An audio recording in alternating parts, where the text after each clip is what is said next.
How to increase metabolism. What is metabolism? What is BMR, or basic metabolic rate?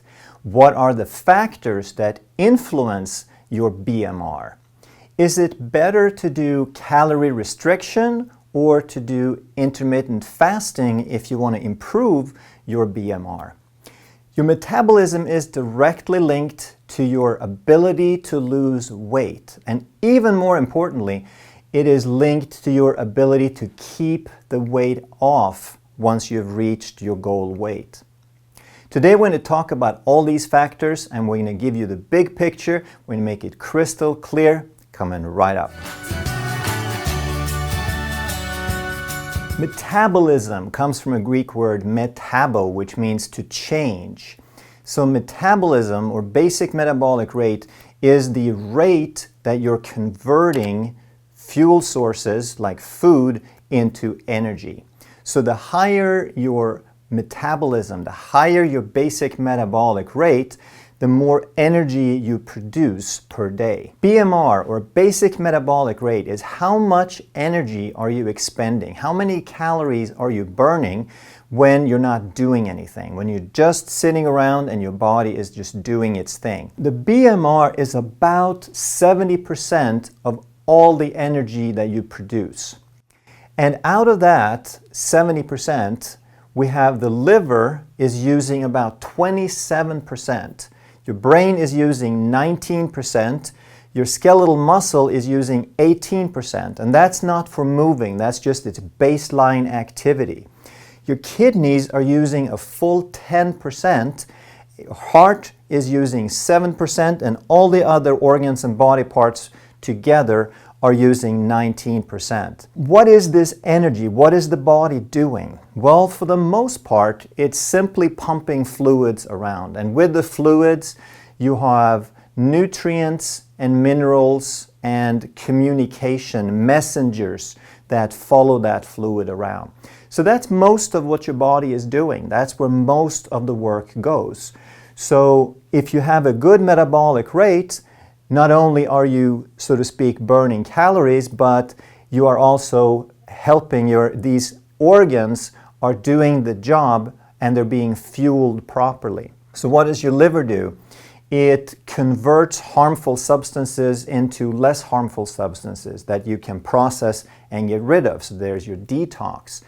Your brain obviously handles all the communication, all your mental processes, all the management of the body. Your kidneys are pumping fluid. They're regulating fluid balance and mineral balance, and they're cleaning out junk that you want to get rid of. Your heart pumps the blood. So most of what your body is doing is pumping fluid and cleaning things up and changing things from raw materials into things that you need to build your body. That's where the energy goes. So if your basic metabolic rate goes down, it is basically two organs that are involved. If your thyroid slows down, if your thyroid is incapable of making enough thyroid hormone, then that's like a thermostat that just turns down your entire metabolism. But it can also be the hypothalamus telling the thyroid to slow down, because the hypothalamus is your overall regulator. It is what regulates your hunger and your thirst and your body temperature and your pH and all those different things. And it looks at your whole body and it has an idea of where you're supposed to be. So when it comes to metabolism and weight, your body has a set point, and we'll talk more about that. The hypothalamus also perceives if there is a lack. It's not necessarily a real lack, but if the hypothalamus has the idea that there is a lack, then it's also going to slow down your basic metabolic rate. So let's put this into context and give you some examples. So the most popular idea, the prevailing idea, the official version, the guidelines from the government and every medical institution out there is that if you want to lose weight, then you have to eat less and move more. The calorie restriction, calories in, calories out. If you're gaining weight, you're just eating too many, you need to eat less, move more, yada, yada, yada. Let's say that you have a basic metabolic rate of 2,000 calories per day. And then you decide, I'm going to eat less than that. So you eat 1,500 and you figure, I'm going to still keep burning 2,000, so I have a calorie deficit of 500. And with that, 500 calories per day times 7 days is 3,500 calories. 1 pound of fat is 3,500 calories. So the math says we're going to lose 1 pound a week, and if we keep it up for a year, we're going to lose 50 pounds. So if we are overweight, we weigh 200 pounds, our ideal weight is 150, then this is all we have to do. In a year, we're going to be at our ideal weight. So the math is plain, it is logical, you can't argue with the math. The only problem is this doesn't work at all. And you already knew that because you have tried it. But every study they've ever done, every long-term study with thousands or tens of thousands of people, show that this expected rate doesn't happen at all, ever, not even close to it. So what happens is that they predict this gradual linear weight loss. That's the black line. But what actually happens is this red line. That in the beginning, as you restrict something, you lose weight a little bit faster. And it doesn't matter what you restrict. If you restrict carbs or fat or calories, your body will start burning through your glycogen stores and you lose fluid. The first 2 to 3 to 4 pounds of every diet happens in the first few days, and it is water. So you're going to get a rapid loss. But then when the fluid levels balance out, now you're talking actual fat loss. So this starts to plateau very, very quickly. So these people might have lost, instead of their anticipated 50, they might lose 10 or 15, maybe 20, or maybe 5. But then it plateaus, and now pretty soon they stay on the diet and they start gaining the weight back. If you've tried this, you know that this happens, and it's so frustrating, it's maddening. Everyone looking at you says, oh, you cheated, you didn't exercise enough. You're just saying that you're eating 1,500, but we know that you just don't have the willpower or the character, and pretty soon you start believing them. But here's what happens, that you have a set point. If you have weighed 200 pounds for a while, then that is where your hypothalamus thinks you should be. So as you start losing weight, your hypothalamus feels threatened. It wants to survive. It thinks 200 is your right weight. Now you start weighing less, so it's going to turn down the thermostat. It's going to lower your basic metabolic rate down to maybe 1,500. So now you're eating 1,500, you're burning 1,500, there's your plateau. You're no longer losing weight. But it might go even further than that because you're still not at your set point. So the hypothalamus says, I got to turn this down even further. So it turns it down maybe to 1,300 or 1,200. And now you start gaining weight back. And that's unfortunately not all that's happening. Because when your basic metabolic rate goes down, now there's less energy available for these vital organs to do their vital processes. So your liver is supposed to detoxify you, but now it doesn't have the same resources. Before, those 27% was 540 calories. That was its fuel budget. Now it doesn't have that much, so it has to get by on less. It starts to cutting corners. The same, of course, happens for all of these. So now you're getting more toxic, you're getting less repair, you're getting sicker because your BMR goes down. You're feeling sluggish, you don't have the energy, your tissues start to lose muscle tone, etc., etc. So let's talk about what happened. Why is the set point so strong, and why does the body perceive that there's a lack? Why doesn't the hypothalamus understand that you want to lose the weight? And the answer is insulin. So insulin is a storage hormone. It basically helps anytime that you eat food, especially carbohydrates, it helps the blood sugar get out of the bloodstream and into the cell. So it's a storage hormone. It opens access for fuel into the cell, where the cell will burn what you need in this moment and it will store the excess. So if you eat like most people do, which we're recommended, is to eat frequent small meals high in carbohydrates, then what's happening is every time you eat, you are triggering insulin. So the red area here is when you are in storage mode. And if you only give yourself a couple of hours between each meal, then you're going to be in storage mode all the time. So you're eating 200 calories, your body says, better store half of that. You're eating 200 calories, better store half of that. And the only time that you have a chance to lower the insulin, to reverse that insulin resistance, is during the night when you don't eat. So everything in red here is in storage mode. It is increasing insulin resistance, and only at night are you in the green zone where insulin is allowed to lower. So why does that matter? Because when you have insulin at a high level, when you have become insulin resistant, which is virtually everyone that is overweight, which means we're talking 85 to 90% of the population have some degree of insulin resistance, the insulin is blocking the brain from seeing all your fuel reserves.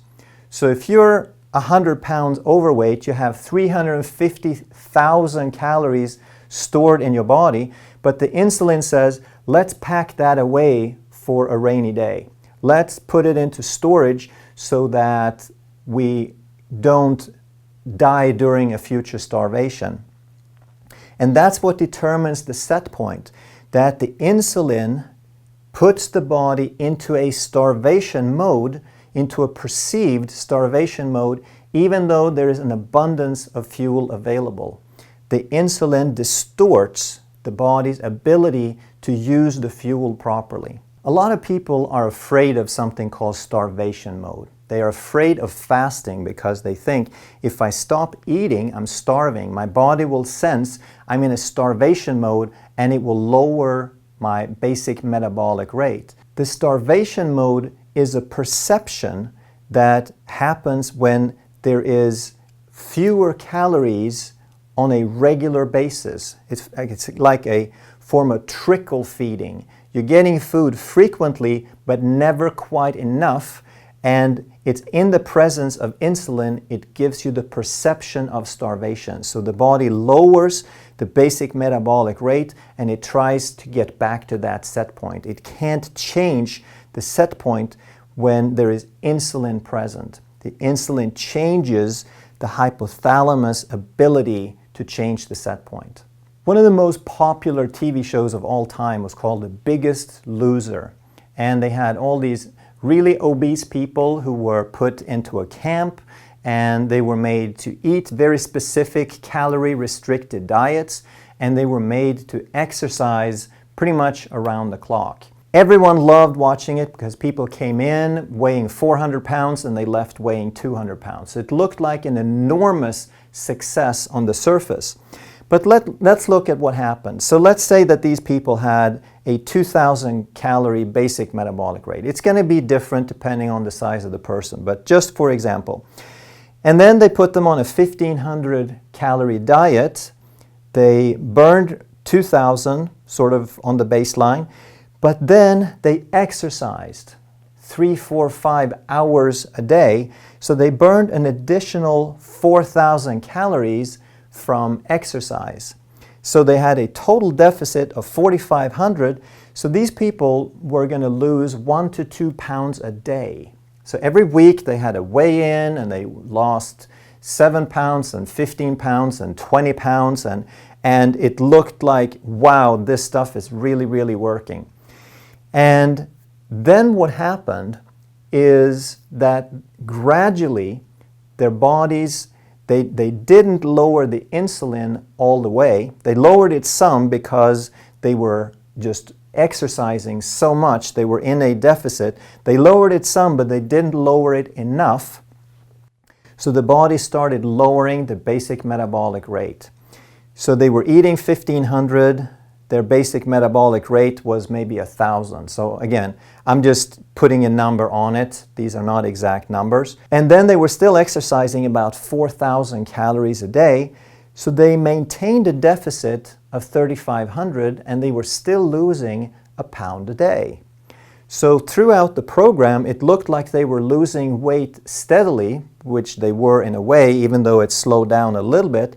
But what happened is they were stressing their bodies. They were doing something very unnatural, unsustainable to the body, and the body really, really wanted to get back up to that set point, to that original weight. And with record in hand, anytime they do a follow-up with those people who participated in The Biggest Loser, almost every single one has gained all the weight back, and in some cases even more. I think it's like a single person who has managed to keep the weight off. So why did The Biggest Loser look like a success and ended up being an epic failure?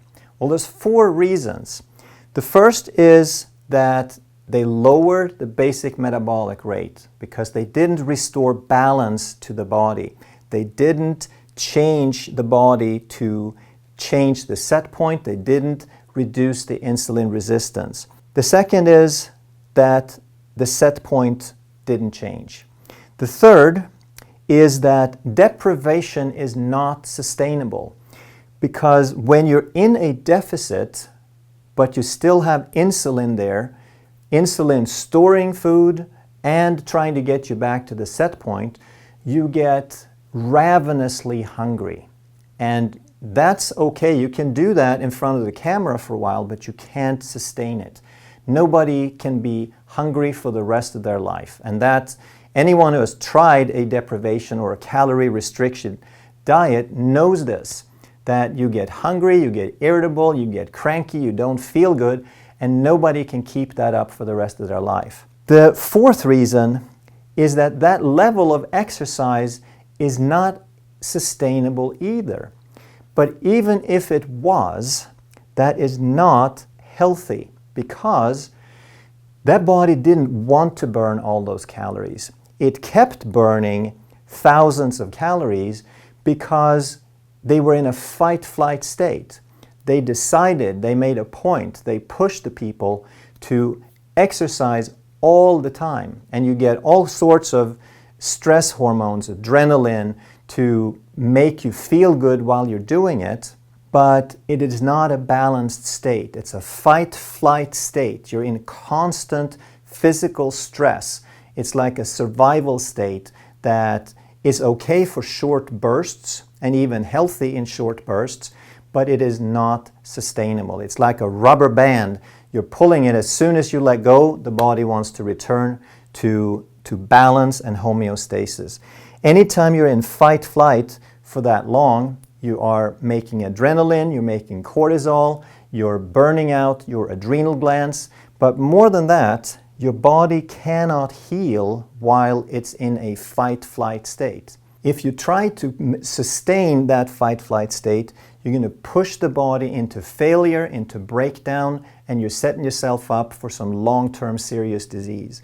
So there's many, many reasons why it looked good on the surface, but it's going to fail miserably, and it's not healthy either in the long run. But if you're like most people, you already knew this because you have tried it, and you know that there's about a 99% failure rate to calorie restriction. Nobody wants to feel deprived. Nobody wants to push themselves in the long run. And with insulin resistance, it is like that rubber band. You can't keep pulling it forever. At some point, you're going to let go and it just bounces back. So let's compare that to fasting. What happens in fasting? Well, in a sustained in a prolonged fast, we have 0 calories. We're not eating anything. We're drinking water, coffee, tea. And in the beginning, we're burning 2,000 calories. And with the fear of starvation mode, like the people are afraid of fasting, they say, oh, you can't fast, you will wreck your metabolic rate. As we see, that happens in the calorie restriction. But with fasting, that actually does not happen, because we expect a 2,000 calorie deficit, which would be about a 5-pound weight loss per week. We get, just like before, we get a quick drop in the beginning. We lose 3-4 pounds in the first couple of days. And after that, we maintain about 0.7 pounds, or about 5 pounds per week. And with fasting, for people who have done extended fasts, this tends to be a fairly straight line. It might slow down and curve a little bit, but it is pretty continuous. It is pretty sustainable. If you can't do the fasting for all that long, maybe you'd like to do a week or 2, and then you want to transition into intermittent fasting with keto, then you could do something, for example, that you eat every other day, or you do some pattern of 36-6 or 36-12 or 42-6, meaning that you eat every other day for 6 hours. You eat your 2,000 calories, but it's only every other day, so your average is 1,000 calories, and your body keeps burning 2,000. You would expect a 2.5-pound weight loss per week, and for the most part, that is what happens. So how can this be? Because it's all about insulin. Insulin controls the hypothalamus. It indirectly controls your basic metabolic rate and your set point. The only way to change the set point over time is to reduce the insulin. So assuming that we start this fast in a fed state with some insulin present, but then we don't eat, then after a short period of time, the insulin will drop into a place where we're burning fat and we are reversing insulin resistance. We're reducing the amount of released insulin, and therefore the cells don't have any insulin to be resistant to, so they start loosening up and you become more insulin sensitive. And for as long as you keep up the fast, your insulin is going to drop. So you have this huge green zone that represents fat burning and lowering of insulin. And with that, you are not reducing your basic metabolic rate. The evidence shows that, and logically, it also makes sense if we understand how insulin works.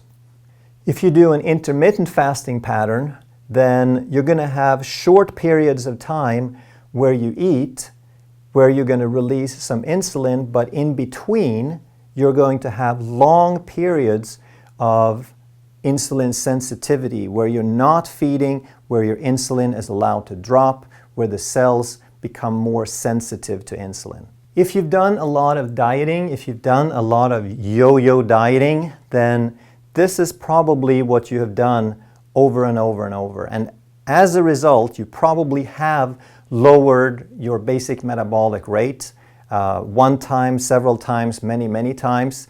And each time it becomes increasingly difficult to lose weight.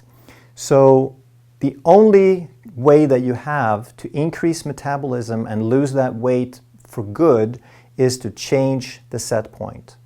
You have to lower the insulin to the point where the hypothalamus starts believing in a new set point, where it stops trying to get back. Because if it's trying to get back to a higher weight, it makes you hungry. That's what insulin does. And as a result of this, as part of this, you have to change the perception of starvation.